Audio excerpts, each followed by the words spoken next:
minutes more. 5 minutes more, yeah, we can wait. Yeah. Sto aspettando 3 amici che possono stare arrivando.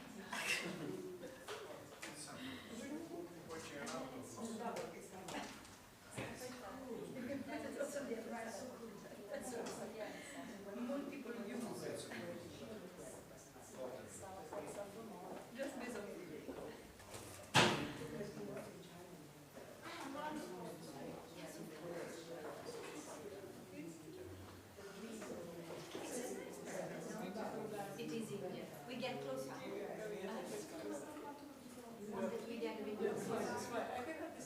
It's okay. But I would like, I take a book, so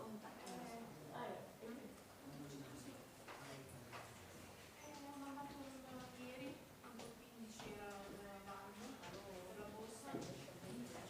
Sì, infatti anzi magari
Who?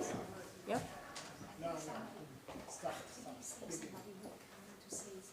Yeah, but apparently he has to go. He has a meeting.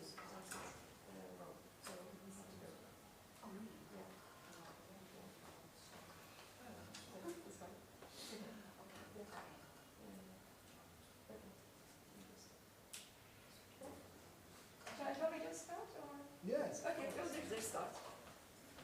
Let's kick it off.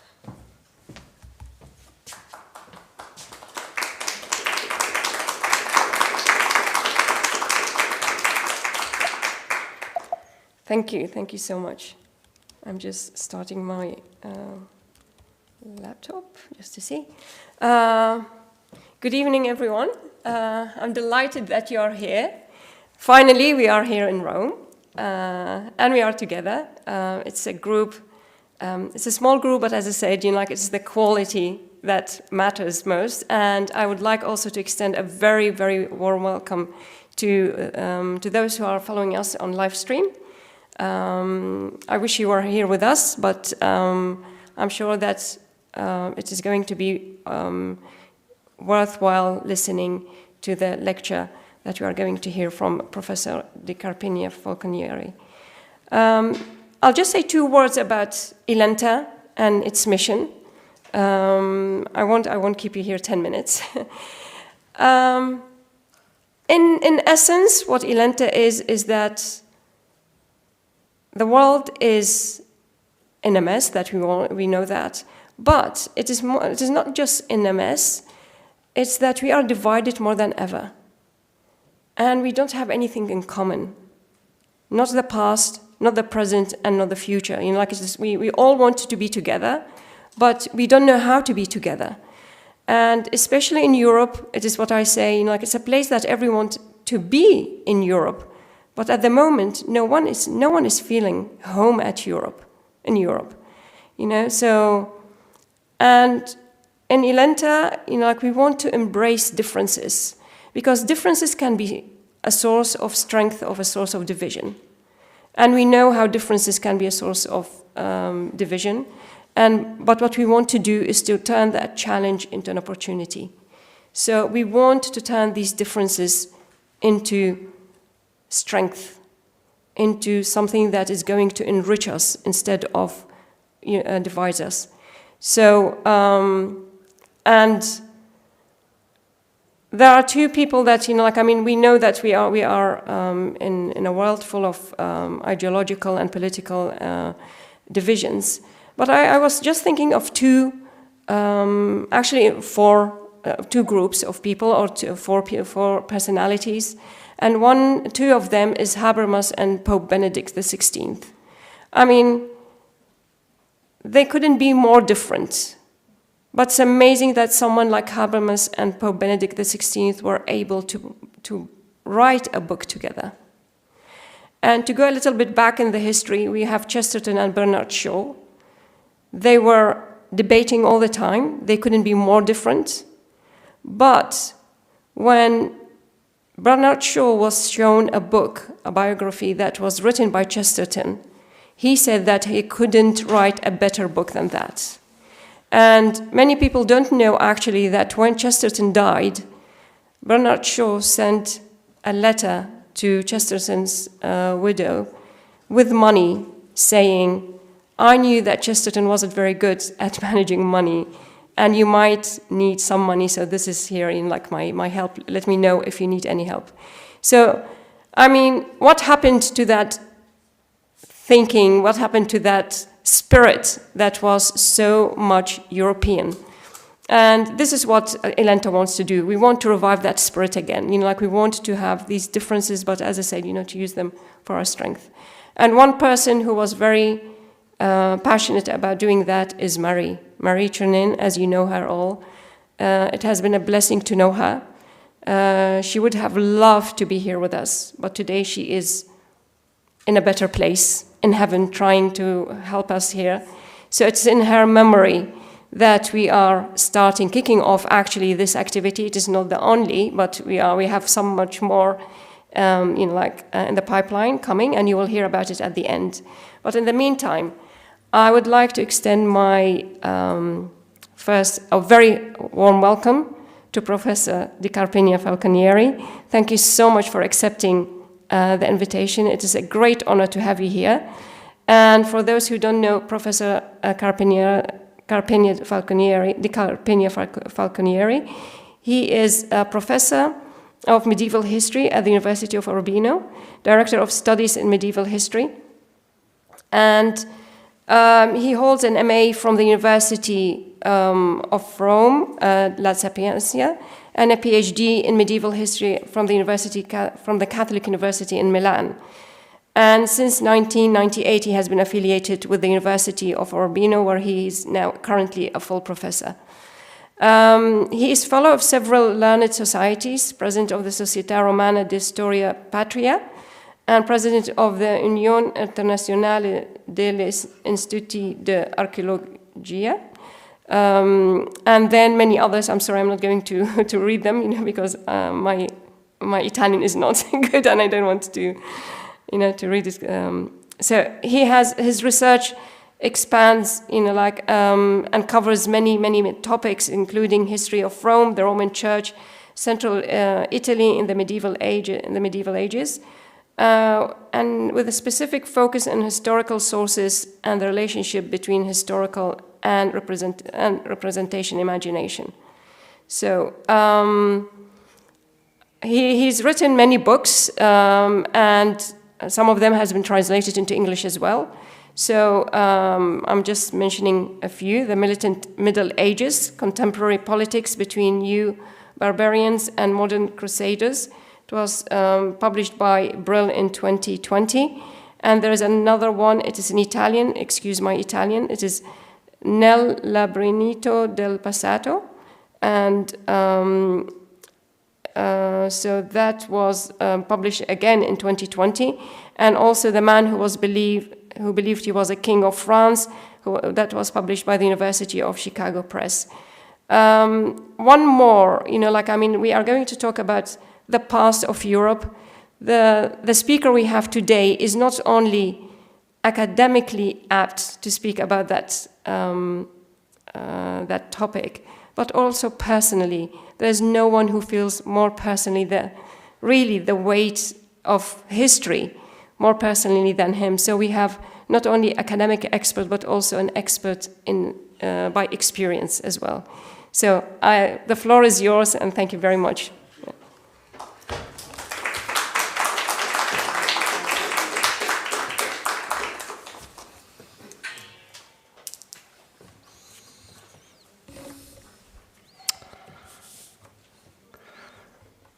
Does Europe's past have a future?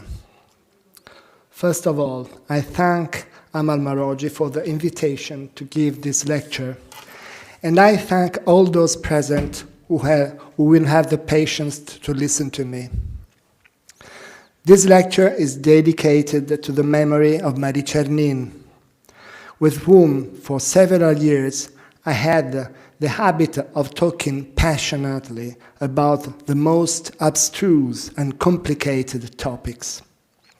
Often enough, we entertained together about the meaning of Europe and its history. So let us begin. When I communicated the title of this conference to a close friend, his reaction was, "Are you by any chance running for the European Parliament?" No, my intentions are less belligerent. And yet, the topic is very relevant. Indeed, as another friend of mine to whom I sent the invitation commented, it is a troubling topic. I read a famous passage published at the height of World War II.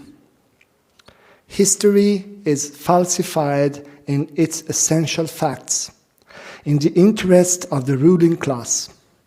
Libraries and bookstores are cleansed of all works not considered orthodox. The shadows of obscurantism once more threaten to suffocate the human spirit. End of quote. This phrase is taken from the Ventotene Manifesto of August 1941, one of the documents that are the origins of today's European Union. Starting from these words, which seem and are so relevant today, I will address two main problems. The first is general and concerns all humanistic culture. Is history, this discipline that seems so old, still of any use in today's world? The second problem is more limited, but not by much. Does history unite or divide Europe?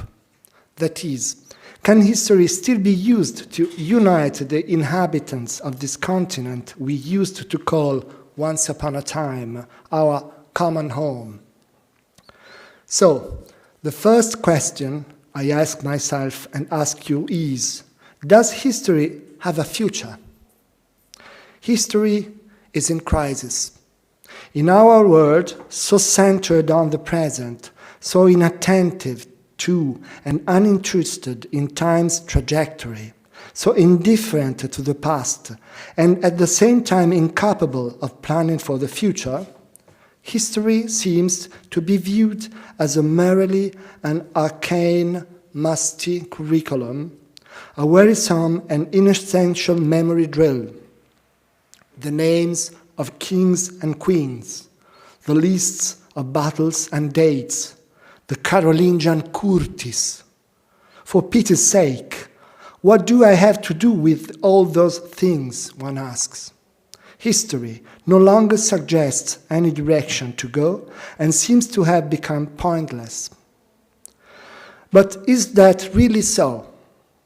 My mission is to try to convince you of the contrary, to show you that history is fundamental to our current society and that its insights are indispensable for knowing ourselves and for developing critical thinking.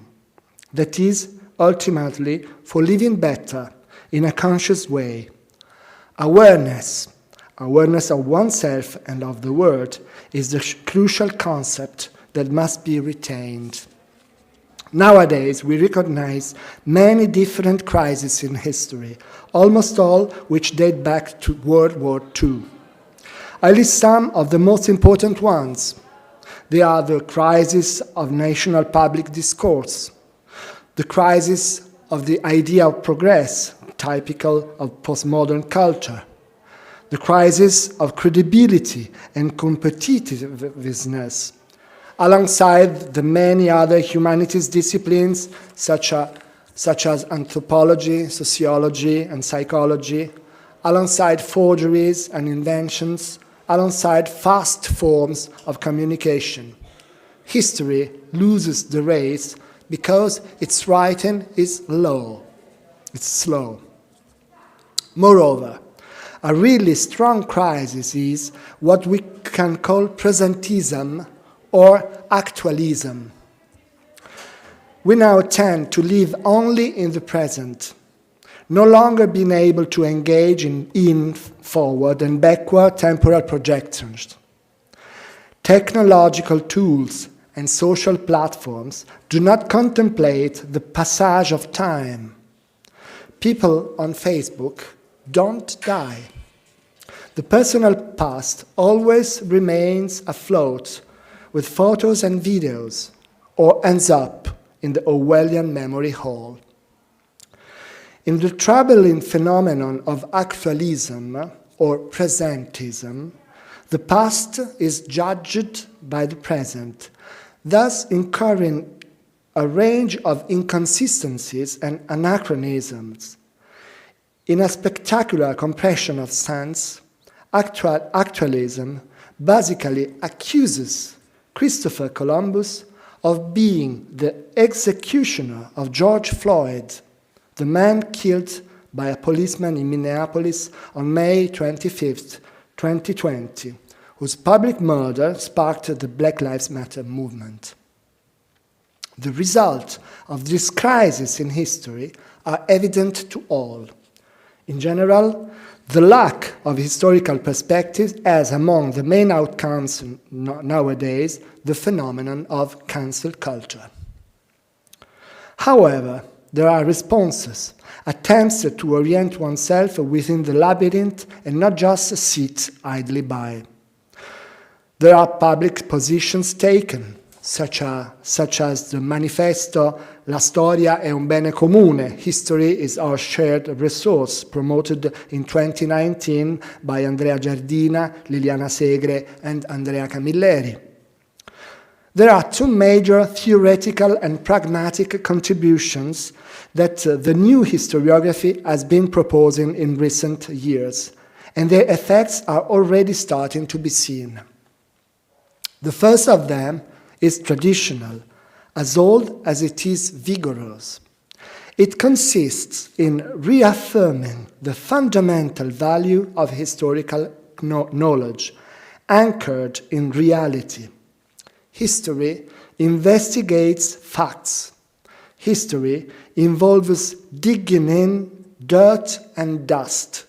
It rereads words thought up by heads, written by hands, preserved on paper. Using the traces people from the past have left, which we call sources, it is able to assert peremptorily that reality exists, regardless of all the aliases we might want to attribute to ourselves and the fake news which we might or might not be able to discern. It is the reality of what happened, and consequently it is the reason for the personal and collective actions we carry out. History reconstructs stories of people who lived, acted, and then died. Acquiring a historical mentality is therefore a useful quality for approaching with equilibrium the extremely mobile reality in which we live. It serves to historicize. It has to locate and explain, and consequently, if necessary, to diffuse the news, the information that rains down on us from all sides, and which is often fake. In short, to express it in one phrase, history teaches us to use critical thinking, which could also be stated, because it is almost the same thing, as history teaches us to develop our own humanistic perspective. The second major theoretical and pragmatic contribution that historiography is proposing, in order to go back to being completely in harmony with society, is to reverse one's point of view. Unlike other types of specialists who exhaust the act of research almost entirely through peer confrontation within the scientific community, the historian must also involve the public, because his job is not only to do research, but also to disseminate it and to allow sharing and debate. Historians are all-round persons of culture who act in the society in which they live. Here then appears the point of view of public history. What do we mean by this term? In one simple sentence, it means that the historian and the public work together. The public is transformed from mere listener to a proactive subject in both the research and the dissemination phases. At the heart of a collaborative process, public history is not too far from what is called citizen science or participatory science. I conclude this first point with a metaphor that explains, in my opinion, what a historian must do to understand the past and also use it to give direction to the future. The historian is like a passenger on a ship, reading in the water the signs of the voyage. Before him, he sees the sea intact. The ship moves forward, choosing its course, being able to change it all the time. This is the future, open to possibilities. Behind, the historian sees the wake left by the ship. This is the past. The historian studies the wake. This is his job. That is, he studies the past. By looking at the wake, he is able to understand where the ship passed.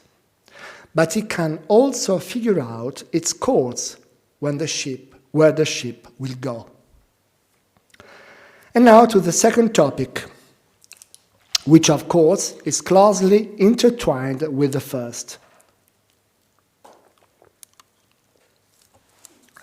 History, I hope I have managed to convince you, still possesses a fundamental value in understanding who we are and where we are going. If this is the case, then does Europe's past have a future? As in, does Europe's history unite us or divide us? Is it possible to use history to still give Europe a meaning, a direction? One point to which I want to bring your attention is that our concept of Europe comes from a medieval concept. And that is why I'm so interested in. Many scholars have dealt with it. Among them, I will mention Lucien Febvre, Bronislaw Geremek, Eugenio Garin, Federico Chabot, Zygmunt Bauman, today Klaus Oschema. I use a phrase from Febvre.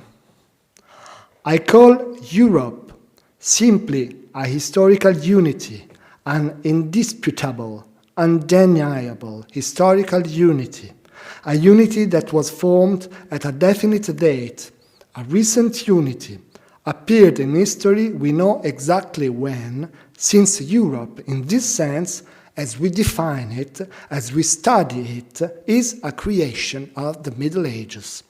End of quote.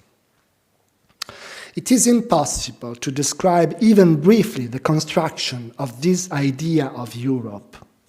I could talk about the famous Renaissance treatise De Europa by Aeneas Silvius Piccolomini, Pope Pius II, which identifies it with Western Christendom. I could talk about Novalis' romantic masterpiece, Christendom or Europe, in which he regrets the Middle Ages of a supposedly united Christendom. Europe has a common history, and this is unquestionable. Reducing the discourse to its essence, when Latin Christendom separates from Greek Christendom, when Christendom loses Africa, then Europe begins to increasingly identify with Latin Christendom. However, such an explanation is reductive, very reductive. Earlier I spoke for, now I speak against.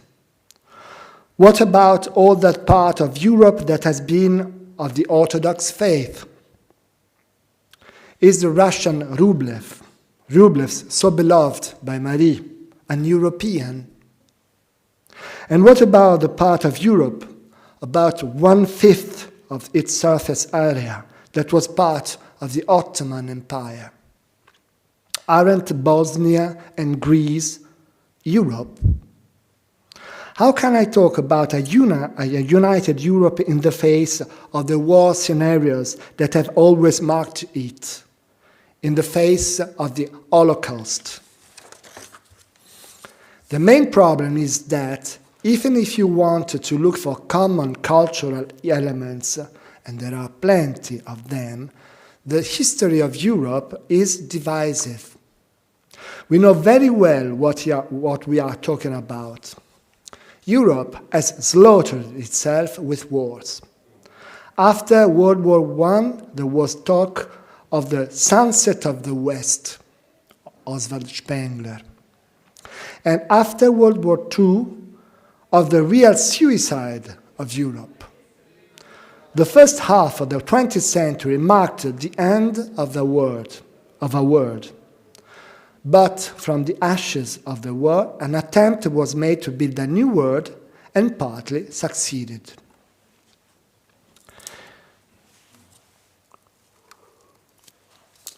In this sense, I dwell on one character. It is Charlemagne, whom the coeval sources precisely call Pater Europae.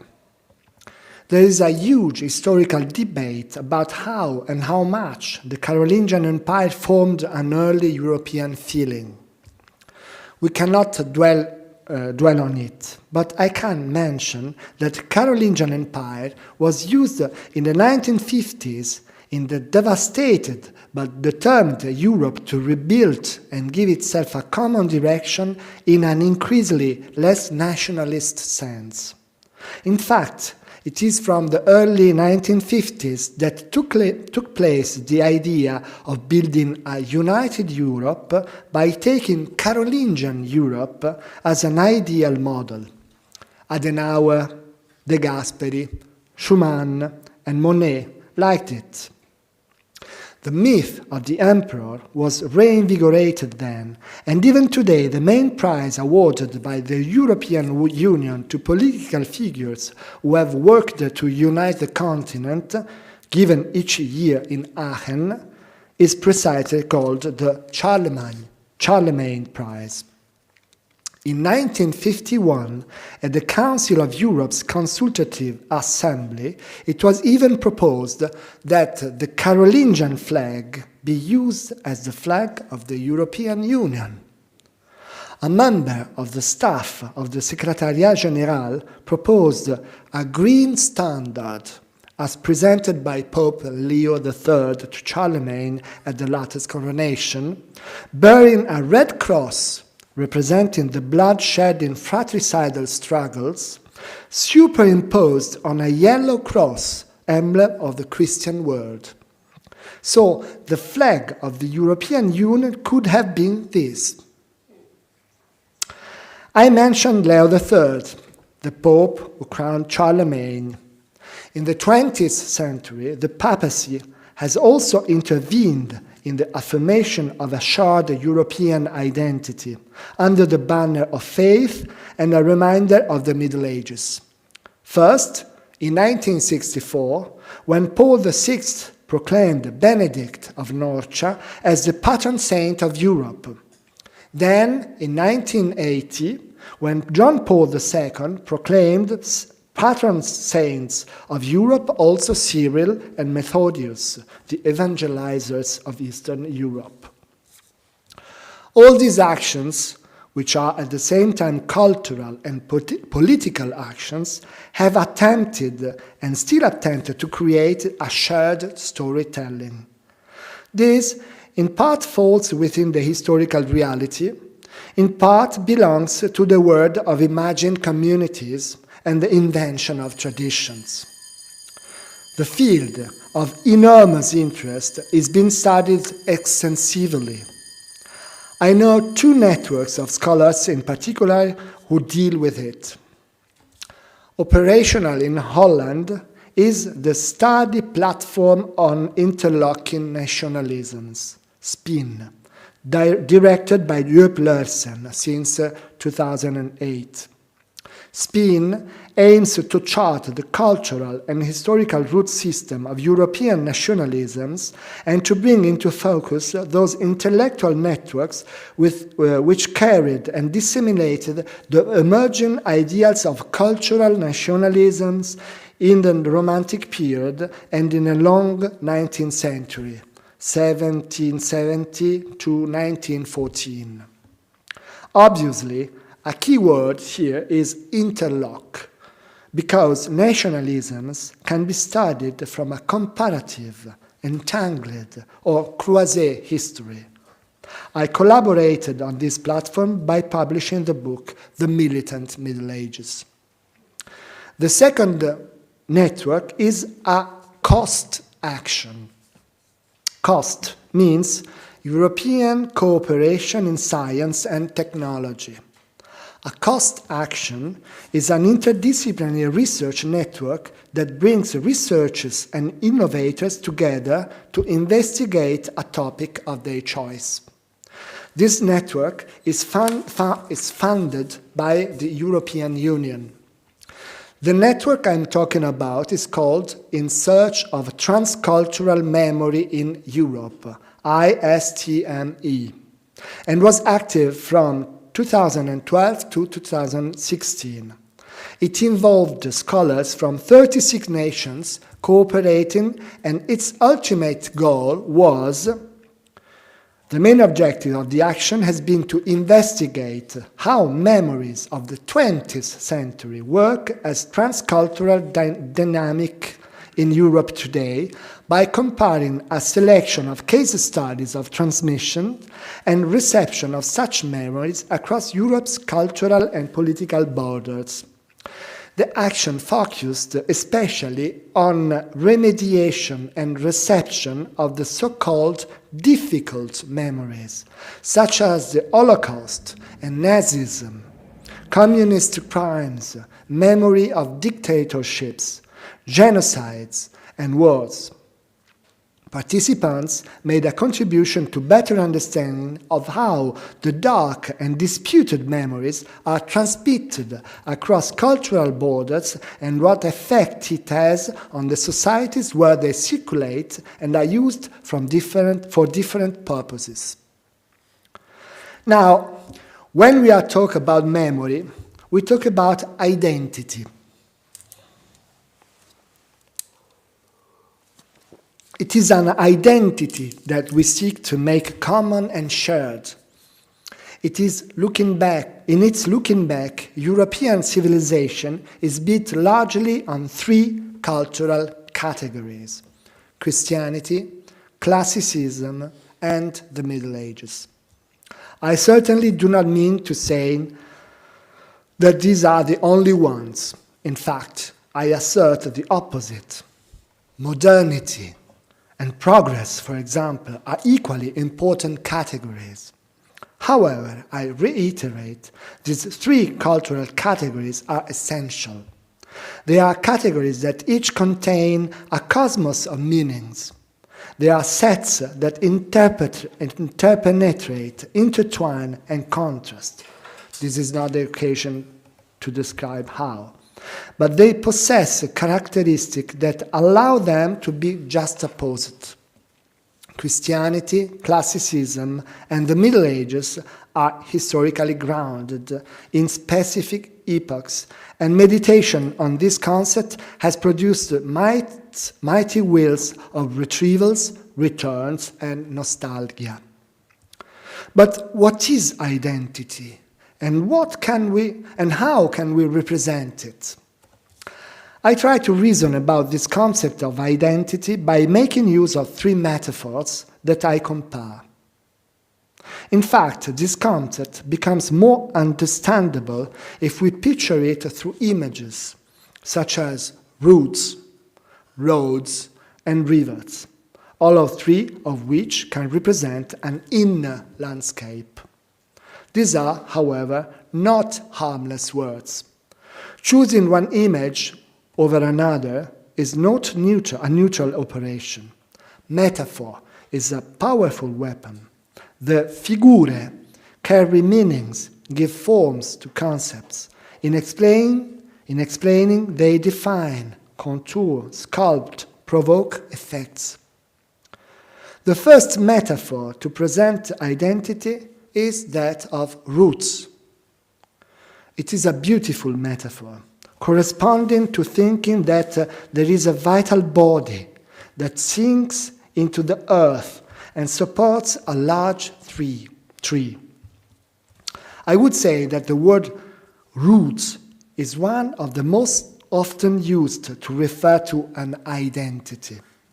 Think of the concept of roots of Europe, and the controversy that has been about Christian roots or classical or even Enlightenment roots.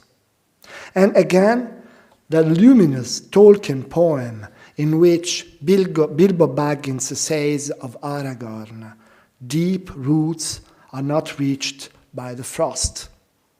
What lies deep within does not freeze, but survives and allows one to start again." So we are dealing with a strong metaphor, one that suggests life, vitality, luxuriance, growth. But it hides an insidiousness, well described in a small book by Maurizio Bettini called Against Roots. The insidiousness is simple to identify. An oak root is root only of an oak plant. It cannot be root of anything else. Roots give an image of identity that, paradoxically, despite the plant's flourishing, is more sterile than other images, because it is determined and deterministic. From this comes that nothing else is permissible. To speak of roots means that one must return to what has been, in that form which is fixed by spaces, type, and, the step is short, race. Identity that is based solely on roots take little time to speak of purity of blood, immutability, identification in an original nature that must not be changed. Bettini, who evidently has a non-conservative point of view, proposes a second image, that of rivers. It is also a magnificent metaphor, which I can introduce in his own words.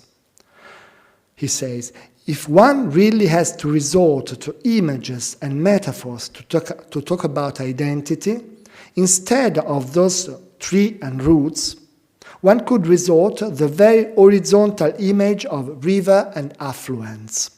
End of quote. The river metaphor is different from the root metaphor because it tells us about the gradual acquisitions of new elements. The point of view adopted does not privilege a fixed identity, but one that transforms.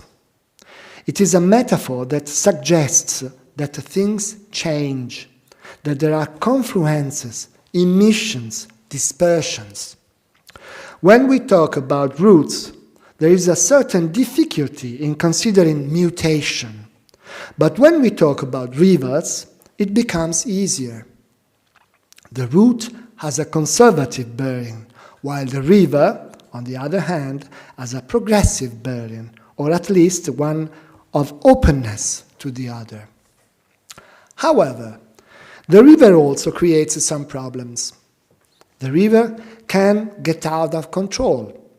It can be an irrational, anarchic watercourse.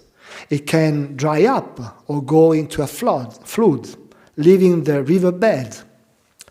The river also carries with an overly naturalistic image, as if things have to go a certain way because it is natural for them to do so. The path of tributaries simply going downhill, modeling themselves on physical elements. I don't like that. I like the idea that identity is something that is constructed and changes. However, I don't like to imagine that it changes simply because it just is. It just is. So, here is the concluding metaphor, that of roads. I believe that roads represent the most beautiful metaphor. I have a passion for roads, especially old roads. I even wrote a children's book entitled La Strada Antica. I try to propose a play on words, despite my terrible pronunciation. I like roads more than routes. In the idea of roads, we find the same discourse of the river and the route, that is, that of the origin, the starting point. Again, then, a direction and a destination are identified. The tree grows and becomes lush. The river goes to the sea. The road reaches its destination. In the road, as in the river, there is also the idea of sharing through the entry of multiple cultures. Roads accommodate their walkers to travel them. The metaphor of the road, then, corresponds to an identity that is built over time. It is indeed a historical identity. What is the difference with respect to the route and the river? Compared to the route, the road does not impose species and races. In fact, it is quite the opposite. Those who walk on it. Compared to the river, the road is something human, constructed, the result of choice. The road is Promethean, like the work of the Titan who stole the fire to give it to man. It is not an incidental path as the path of the river can be. Then the river always goes towards the sea, towards its destiny. Instead, the road is traced by human beings. The direction is chosen by them. If obstacles have to be overcome, if obstacles have to be overcome, a bridge is built. Many things can enter the road, past, converging, men and women from 1,000 of nations walking. The idea of where you want to go, though, that we decide. Roads as a symbol of identity then. In this reasoning, I find myself perfectly in tune with an important cultural operation that the European Union is doing precisely to tell the story of its past.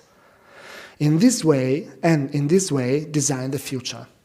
I am talking about the initiative called Cultural Roots of the Council of Europe.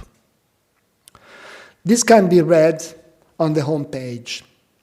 The Cultural Roots program was launched by the Council of Europe in 1987 with the Declaration of Santiago de Compostela. The cultural roots of the Council of Europe are an invitation to travel and to discover the rich and diverse heritage of Europe by bringing people and places together in networks of shared history and heritage. They put into practice the values of the Council of Europe: human rights, cultural diversity, intercultural dialogue, and mutual exchanges across borders. End of quote. The cultural roots of the Council of Europe number as many as 47 nowadays. They are many and varied. There is something for everyone, but they are all founded in the common European past and are metaphors for our journey. They are of great interest for me for two reasons. Because they represent a spatialization of time, therefore an explanation of time in space. This is a topic on which I'm writing a book. These cultural roots make me think of Pierre Norat's concept of lieu de mémoire, or even the phrase found in the first act of Wagner's Parsifal about the castle of Montsalvat, where the Grail is kept. You see, son, here time becomes space. The second reason they interest me is that 13 of these cultural roots refer to the medieval period. They are Santiago de Compostela pilgrim routes, that has been the first, 1987, the Hansa, that is a network of major port and commercial cities in the North Sea, the Viking route, the Via Francigena, the famous medieval road that originated in France and reached Rome, the routes of El Legado Andalusí in Spain, the Saint Martin of Tours route, the Cluniac sites of Europe, the Via Regia, that is the oldest and longest road linking Eastern and Western Europe, the Trans-Romanica, that is the Romanesque architecture roots of European heritage, the route of St. Olave Ways in Northern Europe, the Via Habsburg, the Via Romea Germanica, starting in northern Germany and reaching Rome through Austria and Italy, and Cyril and Methodius route, the most recent, from 2021. As it is known, Saint Cyril and Methodius, the co-patrons of Europe, are symbols of cultural dialogue between Eastern and Western Christianity. In short, I conclude like this. Does Europe's past have a future? In my opinion, yes, it does. It is before our eyes, it it is under our feet, it is in our streets. It is up to us to walk it. Thank you very much.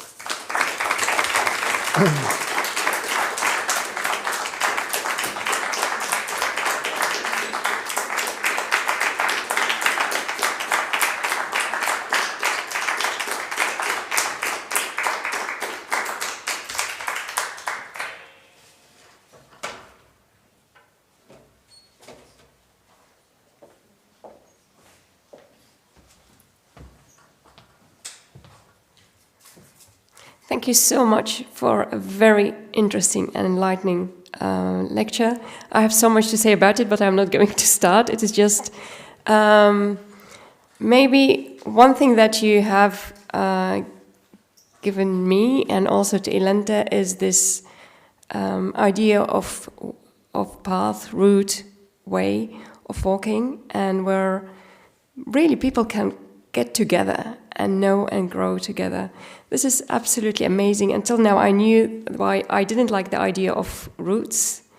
I never thought about rivers.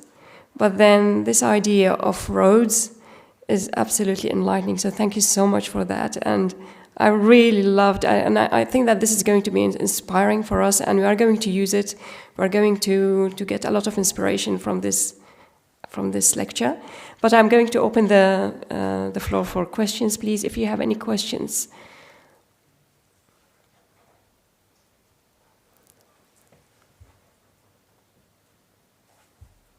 Don't be shy.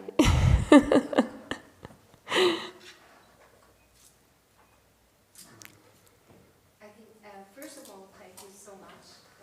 It was really fantastic. Really fantastic. Yeah, no, but I have one question. So, for me, for example, you said the relation between time and space. Could you explain it a bit better? Because that's something I'm also interested in, and so I think this is a key. Yes, exactly. This is true. The relation between space and time is the topic of the book I would like to write probably this next summer, if I will have time and space. The consideration is quite simple. It is that the simpler way for us to understand the past and the time that goes on is by comparing it with something physical and present in space. Think of the museum, for example. The museum, the first idea that you have, that is history that continue to be present into a space. But the examples could be enormous. Everywhere you find this kind of metaphor, of explanation, of simpler explanation. If you think of, I don't know, an age, the Middle Ages, a place in which you could go back. No? The idea of going back, renewal, reform. I go back to another place that is an old time. No, the time machine. The time machine is perfect as an idea of something that is a vehicle that can bring you somewhere else that is the time and not the space, or better, that you figure, that you imagine the time in the shape of the space. I collected, I don't know how many number of examples, and it is really interesting. For example, for us who studied the Middle Ages and the medievalism, that is the representation, the idealization of the Middle Ages in contemporary times, is very similar in method, in the concept, with Orientalism. You think of the East in the same way of you think about the Middle Ages. Now, for example, the exotism, or I don't know, examples like this. When Carducci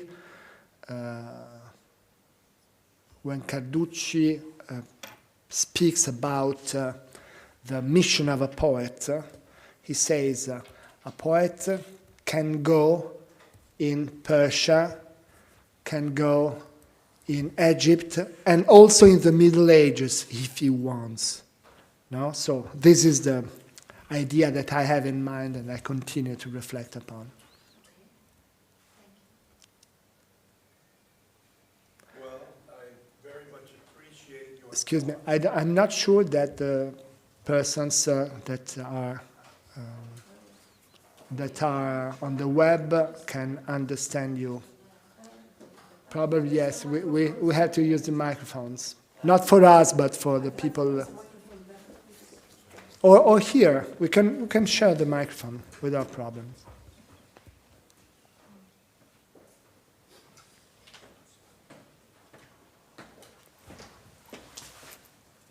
I give you the floor.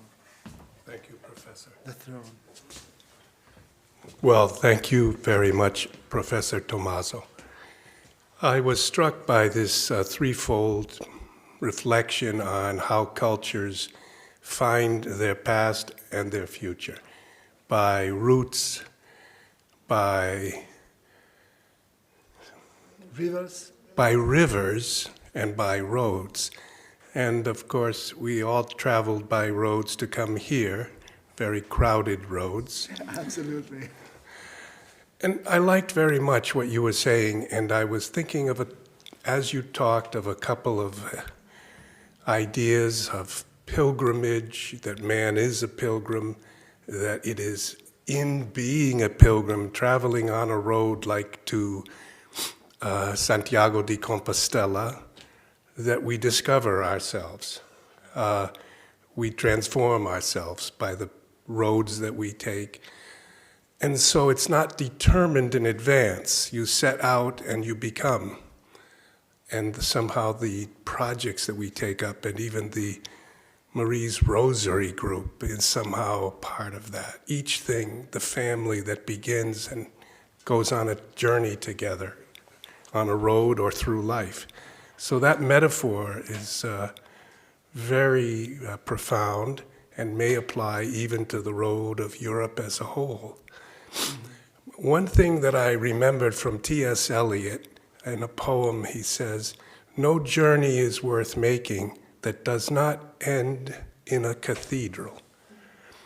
Because in a cathedral there's a sacrament.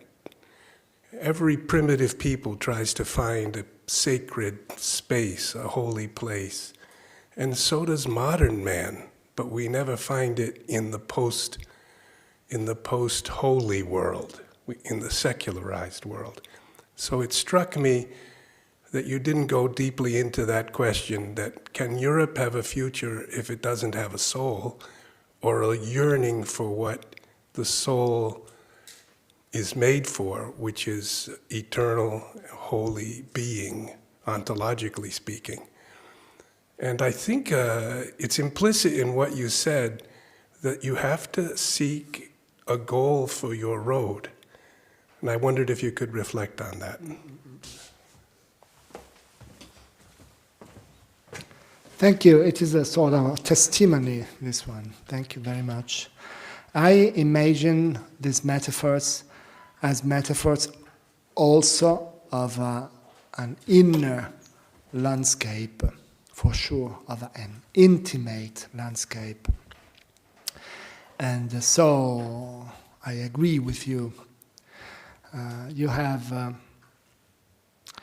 metaphor that means something about history, about the past, but also about ourselves. It's not so strange. First of all, because history and the past is ourselves. We are not talking about anything else. It continues to be human. And also because when we talk about ourselves, we reflect, we think of us in a historic path. I cannot imagine my life without giving it direction. So I agree, I think that this metaphor works also for the single human being. And specifically when you refer of the roots of pilgrimage, for example, no? Where the personal experience blends, finds itself in the exterior world, where there's a sort of junction between your interior being and what you are doing into a space. So I'm convinced that especially the metaphor of roads is a very, very strong metaphor also for each one of us, more than routes and more than rivers.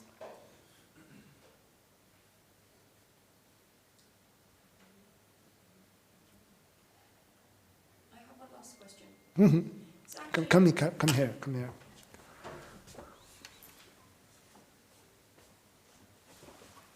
Please.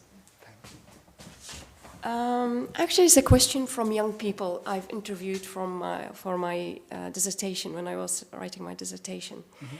And I interviewed something like 8 or 9 young people, European, from different European countries. And what struck me is that they were very skeptical about their European identity. And I think that what I noticed is that they were thinking more in ideological or religious or political terms. So their identity has shifted from really cultural, what united them, or that common narrative that was at the heart of what a European culture is, or any culture for that matter. So that was really a new discovery for me. I wasn't expecting that, but because, as you said, Europe has done created these great programs to bring young people together, right? But what would you say to these young people if they were here and they were listening to you, fascinated by what you were saying, but they still think that actually Europe has always been at war with itself, and the only thing that they are thinking of now is really they are, as I said, in terms of politics, ideology, or religion?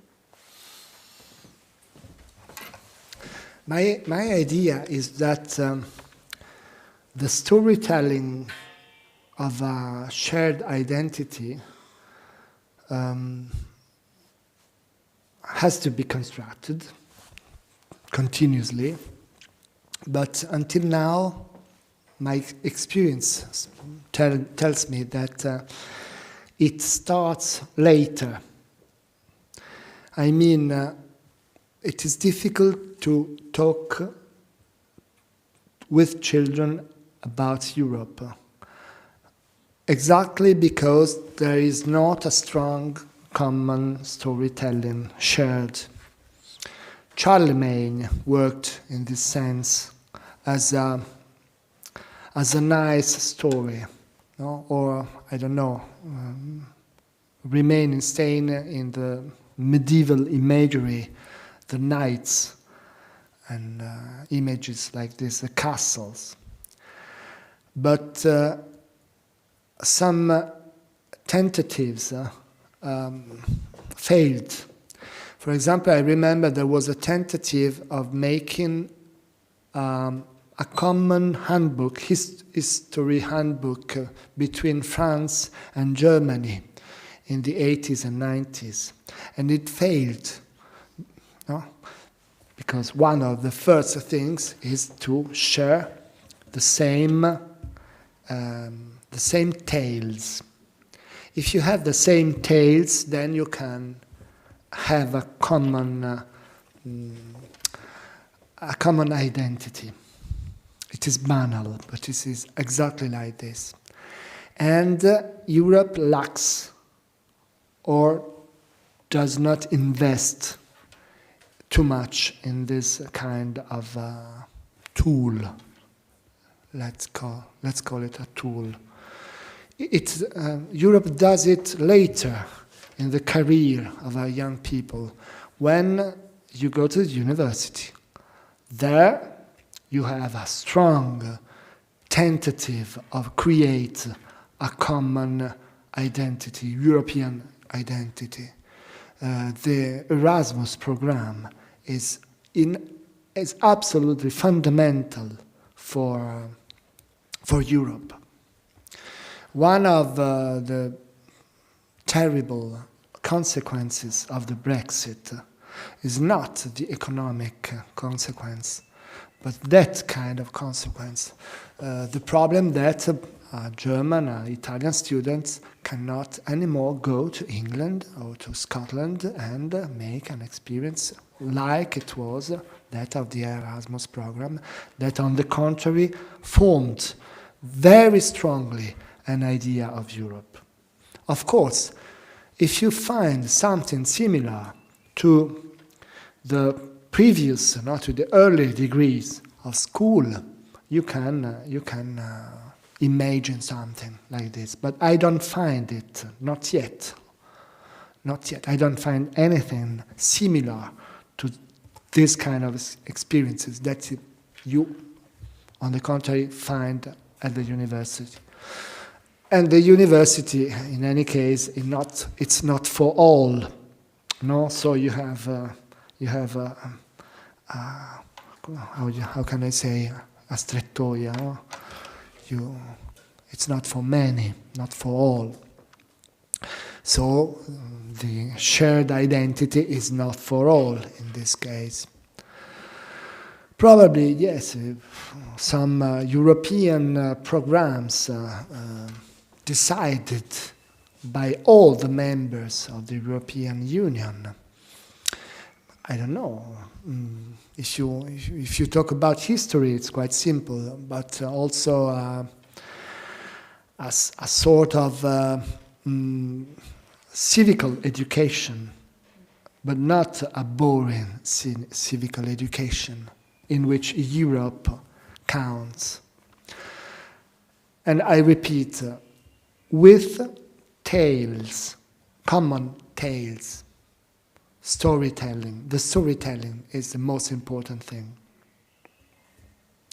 A film makes more community, or a novel, a very famous novel, makes more community than, a very boring technique or scientific book. You just said that tales build community. Yeah. And we came here for this first lecture in memory of Countees Marie Czernin. You also said you had some fascinating conversations with her.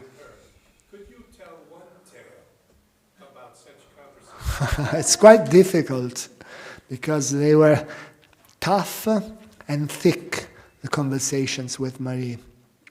And they continued for hours. So now I am unprepared. I cannot remember one particular moment of conversation, but it was continuous. So let me think about it, and I will respond you when I have something. Yeah. We'll write a book about it. Yes, we could. No, I was just wondering, thinking at this metaphor of roads, that is wonderful and appropriate. But now many roads were pilgrimage roads, so the Francigena, the Santiago, and it was a sort, probably in the past, more a common idea. Now I'm just wondering, I don't know if the question is appropriate, but how to think. Now that in Europe, certainly we have more cultures that are coming, we have more religions that are dealing Of course. together or not. What we could expect for the future, and how these different cultures, and especially religions, because Yes. religion is it's a base. So Yes. and how they can get together, but Let me explain. The cultural roots of the Council of Europe are artistic, also religious, or describe, economic paths, like the Hansa, for example, no? the northern ports of the Baltic and North Sea. Your idea is correct, but it comes from the choice I made of the 13 cultural roots that are rooted into the Middle Ages. If you see all the 47 cultural roots, then you will find, for example, the Jewish root, or you will find the Mozart root, or the Art Nouveau root, or the olive tree, the Chianti root, of course. Yes, no, you won't find it, but we can add it. Yes, we can give suggestion. So, the construction of the roots, cultural roots of the Council of Europe is quite balanced. For example, El Legado Andalusí is a Muslim root, of course, because El Legado Andalusí is the Arabian Andalusia. No, that's very interesting. But also but this probably is a wider question, and how actually in Europe in future the different religions can join together and how but this is another question. Big question for the second lecture of Ilanta. Yes. I think in this direction, today also at the university and for education, we try to get away from an Eurocentric thinking. In the sense Where? In general, we are thinking about, for example, that Indian people, African people, people from other cultures, they have other methods, they have other ways of thinking. Yeah. So our European, and I would say there's not even a European thinking, because the Germans, I can say, Yeah. are very different to the Italians or the French in the way of dealing with methods. Yes. And so on. So that's a bit also my question, because I'm trying to figure that out at the university, how to teach. My students come from all over the world, Yeah. Is it also to value certain works and thinking in this perspective? So how can I say, I think it's so important that we have a European feeling, but at the same time we have to be able not to integrate, but really to see other cultures and Yes. other thinkings. Other cultures that become the European culture, because the European culture changes over time. The emission of Indians or Egyptians change the nature of Europe, and they become Europeans when they live here. Yes, when they live here. But for example, when you make a project, yes, and you say you want to make a project intercultural, Yeah. they criticized me and they said, Yvonne, your project is not intercultural. I said, why? Because you're only taking thinkers, of the European tradition. There are no thinkers from China, no thinkers from India, and so on. So I was, it was really, they are right, because when I say I make an intercultural project, so that means Yes. I cannot start from a, from Yes. But European tradition. the solution, you will have the solution when one of those persons who come will have a chair at the Gregorian University and will teach starting from his experience. Your experience is an old European tradition, but you cannot change yourself. I'm not saying that we have to change ourselves, but we are simply that we are part of a walk, a path, a road in which others are coming in and modifying Europe, and that this is historic, that it is natural, simply natural. Of course, if you can't teach what you don't know, no? What it is not part of your experience. But you can propose to the college, to the committee of your university, to create a chair of, Muslim literature. Okay? So, in this case, you can have a real connection of the other cultures that are coming in. I mean at the university level, of course. It's not your deal, it's not your compito. You're not charged to invent that you know the Chinese poets. This is my opinion. I think that what you're looking for is what Ilanta is trying to do. What you are looking for, the answer that you're looking for, is what Ilanta is trying to do. Okay. Because that's the whole thing, is really about creating a shared common narrative.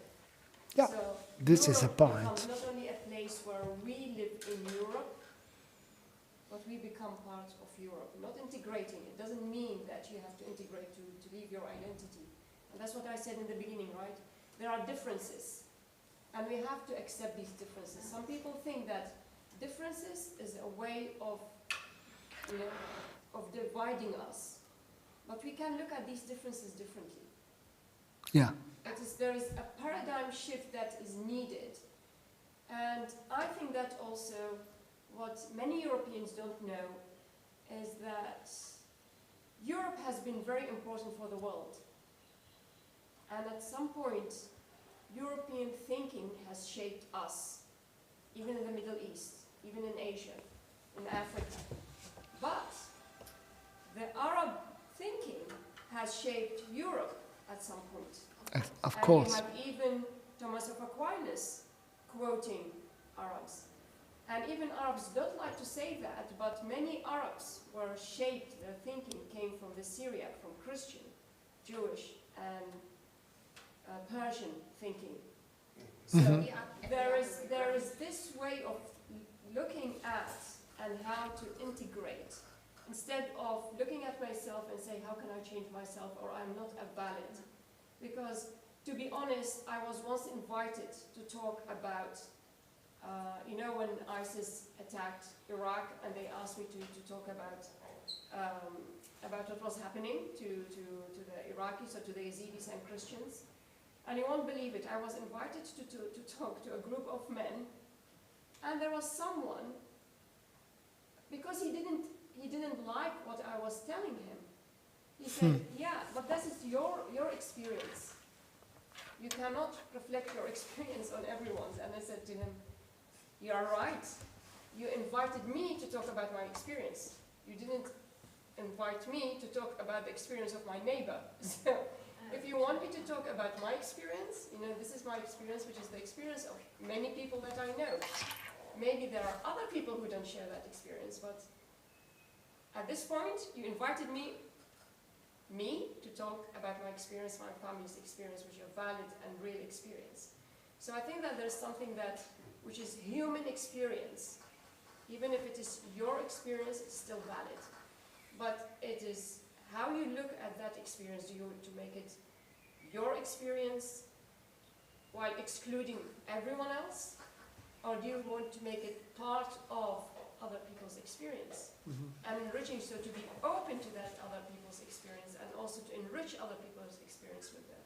So for me, the whole thing is that we have to stop with this idea of, yeah, I need a Muslim, or I need someone from China, or I need someone to tell me like how we are going to do it. It's like, let me talk to them and see how we can work together while I meet them, while I meet people halfway.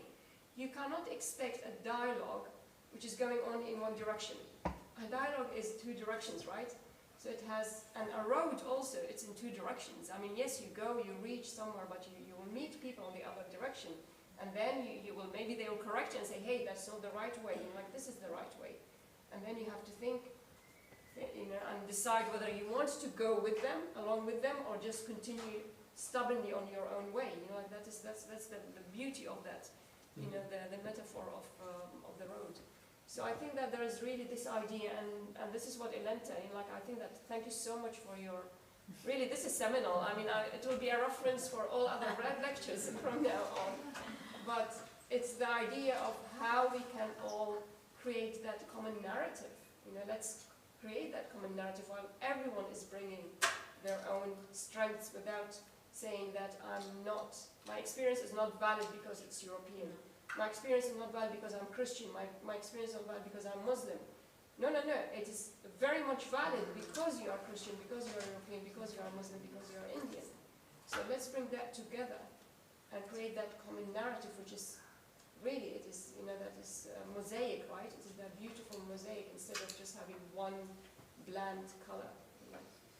Yes, I think that's the key, that the path or the road we go together, and that means to respect the other and to respect and to really listen to that person, or so that you are transformed by them and they are transformed by you. Yeah.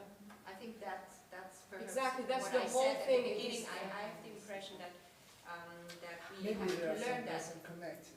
Yeah, okay, yeah, sorry. But they can't hear her as well, yeah. No. Yeah.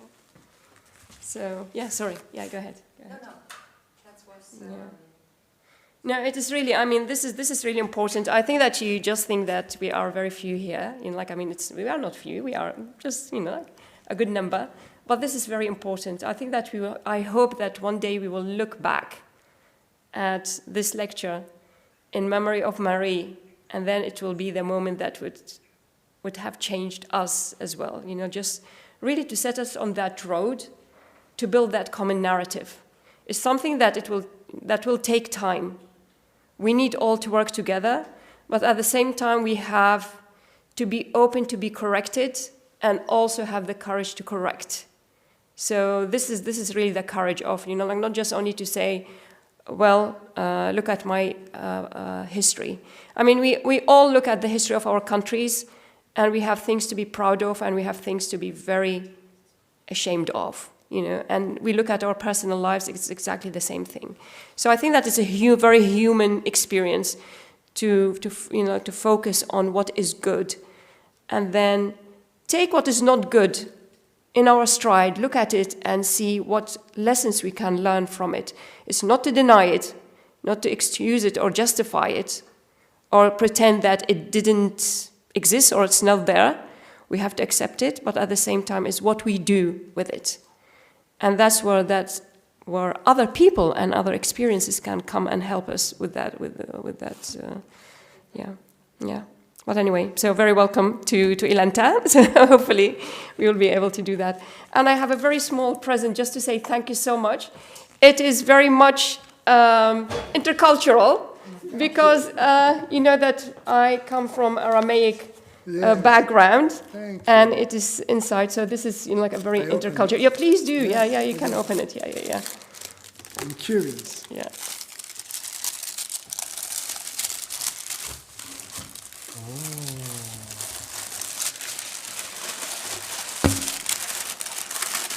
Oh la la.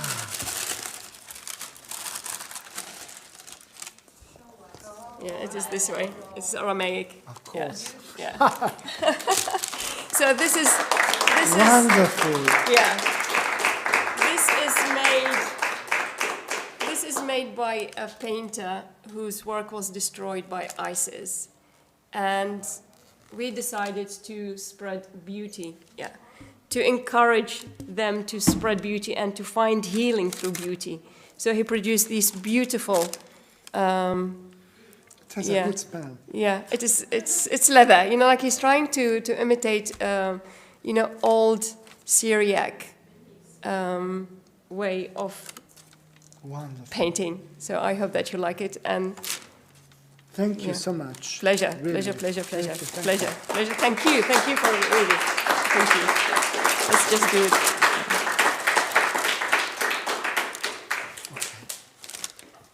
Now I would like to invite Yvonne. You have a few things to tell us as well.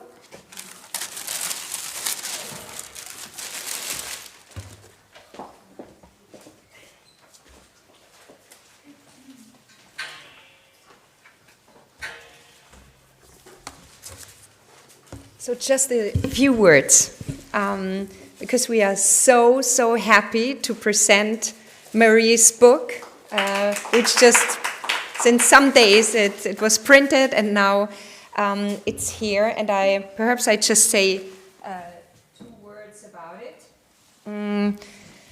Because I'm here really for many people who contributed to this book. So and Marie, she wrote many books on Frankl and really also on different topics. But I think that this is her key book, really, on this icon on Andrei Rublev. And not only because she talked about it until her last minute she was alive. So I remember that I was talking at the phone, and she was very weak. But talking about this icon, it was like she had a lot of power, and she was talking an hour at the phone to explain whatever. So, but I think also the people who contributed could explain why this book is so special, because so many different people from different disciplines, from different cultures are interested in this book. So why and how?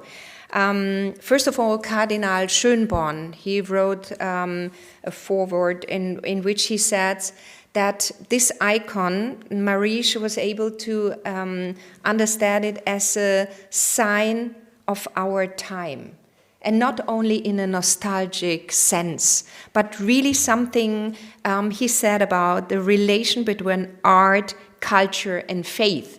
So he was really a friend, but he knew her very well. And so he said, Marie, she had this kind of feeling for culture, but culture really like in a cult, not also culture, but also cult and art. And so he said that this icon was really, she could show it's not only belonging to Russia, but it's belonging to Europe, to the whole world. And in this book, she was able to show that. So then we had three curators. So Monica Czernin, she's the sister, and she was the power machine. She was taking it in her hand, and she was the one, she has chosen the people. And she's a very famous journalist and filmmaker, and she has books, they are bestsellers.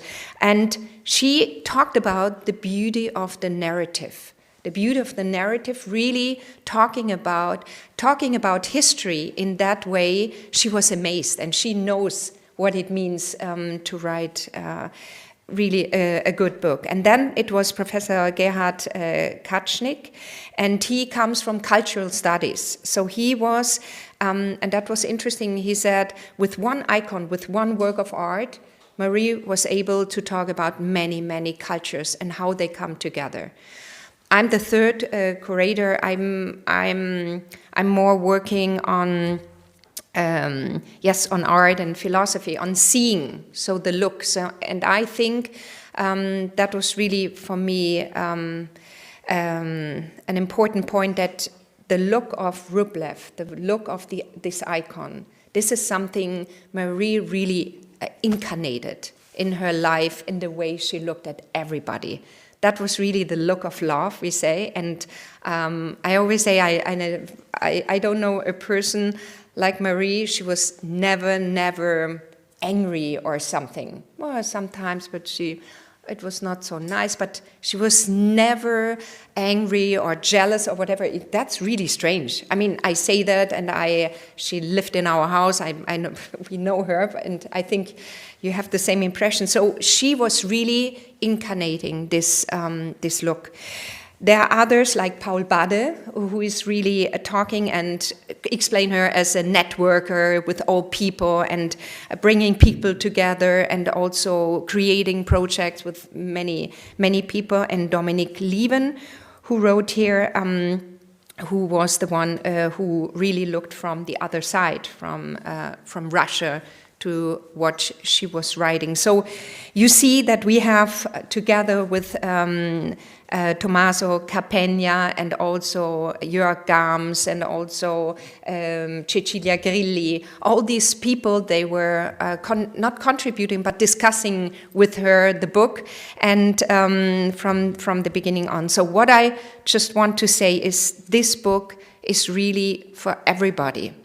That's really strange. It's for his people who are interested in history, in art, in cultures, in Russia, and that's why it shows that Marie is really so multi-talented. And I don't want to say now for Marie, we say all the beautiful things, but she was a journalist, she was a researcher, she was a family person, she was a missionary, she was sometimes crazy, but she united everything inside of her heart. Yes.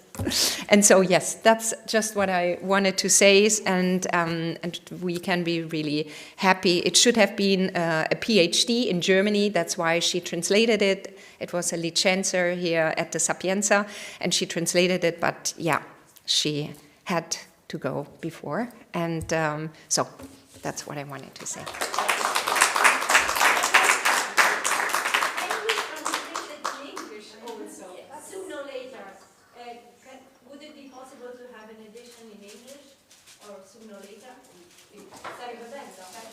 That would be nice, no? Because probably more people actually could come to know it. Right. It would be nice, I don't know. Thank you so much, everyone. I think that we can continue further over a glass of wine or, juice or water, whatever you want. So there's something, some delicious stuff waiting for us outside. Thank you so much, everyone. Thank you. And thank you for those who have been on live stream. You are very much appreciated. You are not present with us here, but you are present with us, and thank you so much. If you have any questions, just make sure that you can, that you send me by email. It's info@ilanta.org. Very easy. info@ilanta.org, and we'll get back to you as soon as possible. And I'll make sure that Professor de Carpegna will get back to you if you have any question for him. Thank you so much. Have a lovely evening.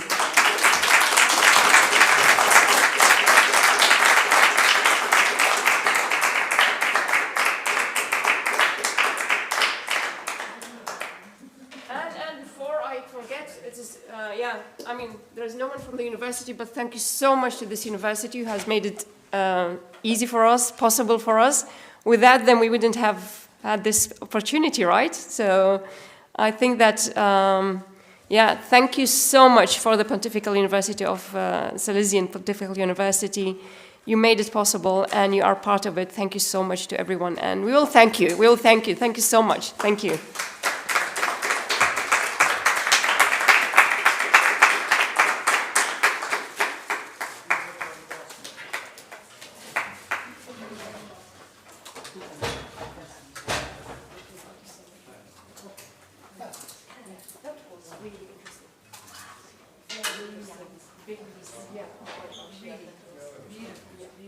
So you see it was the right one.